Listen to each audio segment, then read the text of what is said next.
ang linta, napakalat-kalat, kaya ka niloloko. Oh, nagtataka ka pa.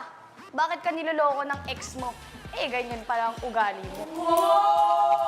Sobrang alam mo yung attention seeker at saka pagiging bastos kasi gawain mo yan eh. It takes one to know one. Niloloko ako?